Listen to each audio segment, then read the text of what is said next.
मनरेगा कायदा रद्द करू नका, जी रामजी कायदा मागे घ्या या मागणीकरिता मराठवाडा लेबर युनियन, महाराष्ट्र राज्य हमाल मापारी महामंडळ, डावी आघाडी यांच्या वतीने जिल्हाधिकारी कार्यालयासमोर तीव्र निदर्शने करण्यात आली।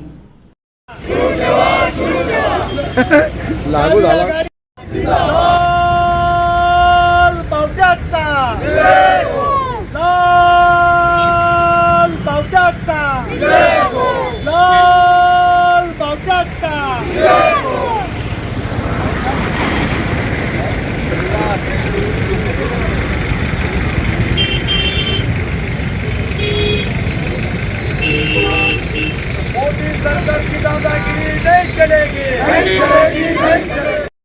कॉम्रेड बाहेतीने सांगितलं,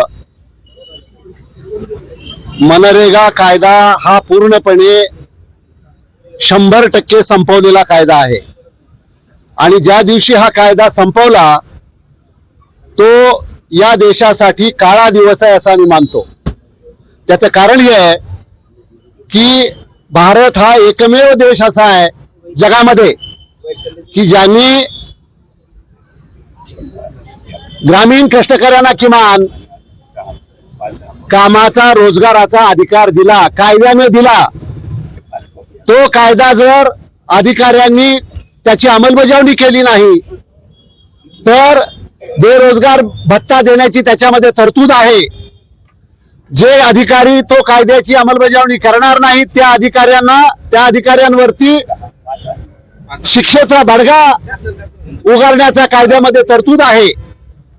पण आता गांधींचं नाव हटवून रामाचं नावाने जो कायदा केलेला आहे तो कायदाच नाही असं आमचं म्हणणं आहे।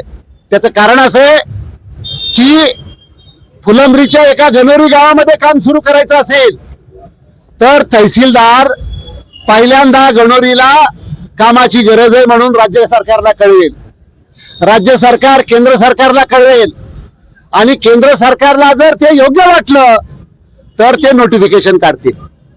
त्यामुळं इथून पुढे संपूर्ण राज्याला, कुठल्याही एका राज्याला संपूर्णपणे तो कायदा लागू असणार नाही, संपूर्ण जिल्ह्याला असणार नाही, जिल्ह्यामधल्या तालुक्याला असणार नाही। त्यामुळं मनरेगा कायद्यामध्ये आता सांगितलं की खरं तर महाराष्ट्राचा कायदा जो झाला 77 मध्ये तो 365 दिवस जरी कोणी काम मागितलं तर त्याला काम देण्याची तरतूद होती। तसा तो कायदा असावा याच्यासाठी आम्ही संघर्ष करत होतो। पण 100 दिवस म्हणून 100 दिवस का होईना किमान देशामधल्या लोकांना अधिकार मिळाला होता। तो अधिकार अतिशय पद्धतशीरपणे रामाच्या नावाने हा अधिकार काढून घेतलाय आणि म्हणून खरं तर आपल्या माहितीसाठी मी सांगतोय की गावागावामध्ये याच्या विरोधामध्ये निषेध होतोय, ग्रामपंचायतीवरती लोक निषेध करतायत। त्यामुळं खरं तर कृषी कायदे रद्द करून त्याच्यामधून काही शहाणपण मोदी सरकारने शिकायला पाहिजे होतं।